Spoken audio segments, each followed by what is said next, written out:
Hello दोस्तों, आज हम बात करने वाले हैं कि टीबी के मरीजों को अपना खाना-पीना किस तरह से लेना होता है। क्योंकि टीबी एक लंबे समय तक चलने वाली बीमारी है और टीबी का बैक्टीरिया हमारे शरीर में एक लंबे समय तक इन्फ्लेमेशन करता रहता है, जिसकी वजह से हमारे शरीर की मांसपेशियों की प्रोटीन टूटने लगती है। और ये मांसपेशियों की प्रोटीन इसलिए टूटती है क्योंकि शरीर को एनर्जी की ज़रूरत होती है और इसी प्रोटीन से एनर्जी बनती है। हमारा शरीर अपनी ही मांसपेशियों की प्रोटीन को तोड़कर एनर्जी में बदलता रहता है और एक लंबे समय तक इस तरह की प्रक्रिया चलती रहती है, जिसकी वजह से हमारे शरीर में प्रोटीन की कमी होने लगती है।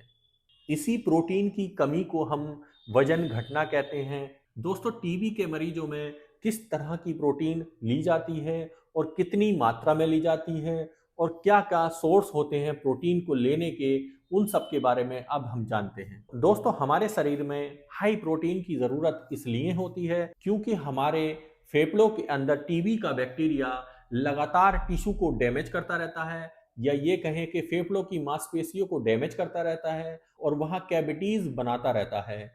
तो इन कैविटीज़ और टिश्यू को रिपेयर करने के लिए या मांसपेशियों को रिपेयर करने के लिए हमें ज़्यादा प्रोटीन की ज़रूरत होती है।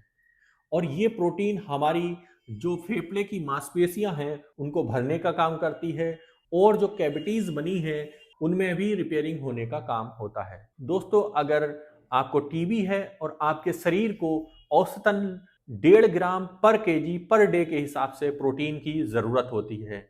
जैसे एक उदाहरण के तौर पर मान लेते हैं कि आपका वजन 40 किलो है, तो आपको लगभग 60 ग्राम प्रोटीन की ज़रूरत रोज़ाना होती है। दोस्तों, प्रोटीन किस खाने के अंदर कितनी पाई जाती है, लगभग हम 100 ग्राम खाने के हिसाब से देखते हैं। दोस्तों, इसमें आपके पास वेजिटेरियन और नॉन वेजिटेरियन यानी कि वेज और नॉन वेज दोनों ही ऑप्शन हैं।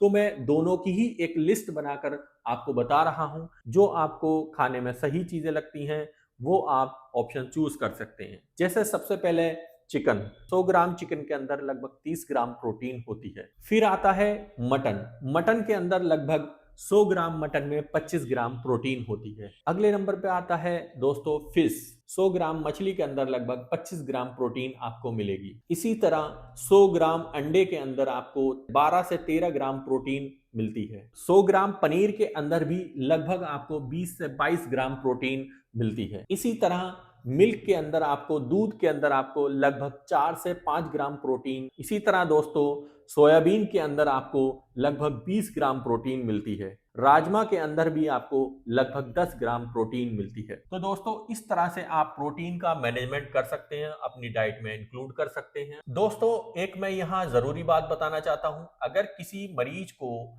टीबी है और टीबी के साथ साथ उसको गुर्दे की भी परेशानी है, मतलब सीकेडी पेशेंट है, या ये कहें कि जिसका क्रिएटिनिन बढ़ा हुआ है, उसको आप प्रोटीन लिमिटेड लेनी होती है। दोस्तों, आगे मैं बात करना चाहता हूं कि शुगर पेशेंट के बारे में। शुगर पेशेंट के बारे में, अगर टीबी का बैक्टीरिया शुगर पेशेंट के अंदर है तो ऐसे मान के चलिए कि शुगर अगर बढ़ी हुई चलती है तो शुगर एक मीडियम है, या ये कहें कि एक सोर्स है बैक्टीरिया के ग्रो होने का। तो शुगर को बहुत ज्यादा कंट्रोल में रखना है। यहीं से हमें ये पता चलता है, नॉर्मल पेशेंट भी ज्यादा शुगर इंटेक करता है तब भी बैक्टीरिया को एक मीडियम मिलता है ग्रो करने का।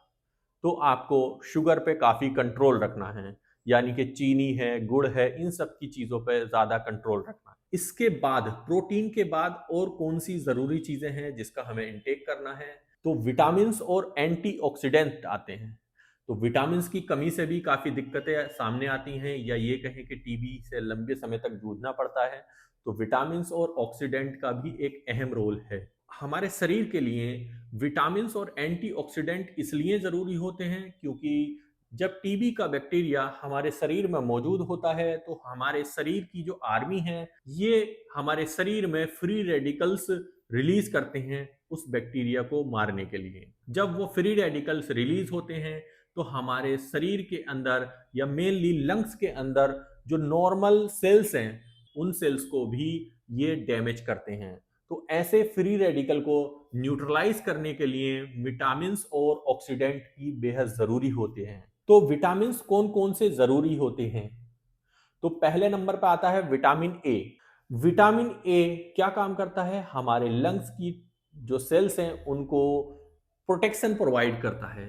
ये गाजर में होता है, पालक में होता है, पंपकिन्स वगैरह में मिलता है। दूसरे नंबर पर आता है विटामिन बी कॉम्प्लेक्स, जो हमारी बॉडी के अंदर नर्व्स होती हैं उनको प्रोटेक्शन देने का काम करता है। ये ज्यादातर आपको ग्रीन वेजिटेबल्स और दही है, अंडा है और होल ग्रेन्स हैं, इनमें ज्यादा आपको विटामिन बी कॉम्प्लेक्स। अगले नंबर पर आता है विटामिन सी। विटामिन सी एक स्ट्रॉन्ग एंटीऑक्सीडेंट है जो कि इम्यूनिटी बूस्टर भी कहते हैं। ये आंवला में होता है, ये लेमन में होता है, ये ऑरेंज में होता है। जितने खट्टे फल होते हैं उनमें विटामिन सी भरपूर मात्रा में आपको मिलता है। इससे हमारे शरीर का इम्यून सिस्टम स्ट्रॉन्ग होता है। अगले नंबर पर आता है विटामिन ई। विटामिन ई एक स्ट्रॉन्ग एंटीऑक्सीडेंट होता है और ये हीलिंग में मदद करता है, यानी कि जहां डैमेज ज्यादा हुआ है वहां हीलिंग करने का काम विटामिन ई का होता है। और ये आपको सीड्स में मिलता है, नट्स में मिलता है या फिर वेजिटेबल्स ऑयल्स में भी मिल सकता है। अगले नंबर पर आता है विटामिन डी। विटामिन डी हमारे शरीर के लिए बेहद जरूरी विटामिन है। जब दोस्तों टीबी की दवाएं स्टार्ट होती हैं तब एक दवा होती है टीबी की जिसको हम रिफम्पिसिन कहते हैं, और ये दवा जैसे जैसे मरीज खाता रहता है तो विटामिन डी की कमी होना शुरू हो जाती है। रिफम्पिसिन दवा काम ये करती है कि विटामिन डी की फॉर्मेशन को कम कर देती है, जिसकी वजह से हमें विटामिन डी भी लेना पड़ता है। विटामिन डी सनलाइट से मिलता है, मछली के अंदर होता है या फिर आपको अंडे की जर्दी से भी मिल सकता है। दोस्तों जब टीबी की दवा शुरू होती है तो एक बहुत ही महत्वपूर्ण विटामिन है जिसकी कमी होना शुरू हो जाती है, जिसको हम लोग पायरिडॉक्सिन या विटामिन बी 6 भी कहते हैं, और ये विटामिन बी कॉम्प्लेक्स की कैटेगरी में आता है। तो ये विटामिन कैसे कम होने लगता है इसको समझना जरूरी है। दोस्तों टीबी की एक दवा है जिसको हम लोग आइसोनियाजिड कहते हैं। ये दवा काम ये करती है कि टीबी के बैक्टीरिया को तो मारती ही है, साथ में एक और नुकसान करती है शरीर के अंदर, जिसको हम ये बोलते हैं कि विटामिन बी 6 की कमी करने लगती है। विटामिन बी 6 की फॉर्मेशन को कम करने शुरू कर देती है। तो इसलिए हमें बाहर से विटामिन बी 6 को एज ए टैबलेट फॉर्म या मेडिसिन की फॉर्म में टीबी की दवा के साथ चलाना पड़ता है। जब उसकी कमी होती है तो शरीर में क्या चेंजेस दिखाई देते हैं, क्या परेशानियां दिखाई देते हैं? हमारी नसों के अंदर परेशानी शुरू हो जाती है, यानी कि हाथ पैरों में सुनपन होगा, झंझनाहट होगी और चुभन टाइप की होने शुरू हो जाती है, और जुबान लाल हो जाती है, मुंह के अंदर छाले आने लगते हैं और खून की कमी भी होने लगती है। तो इस तरह के जो सिम्टम्स हैं वो विटामिन बी 6 की कमी की वजह से दिख देते हैं।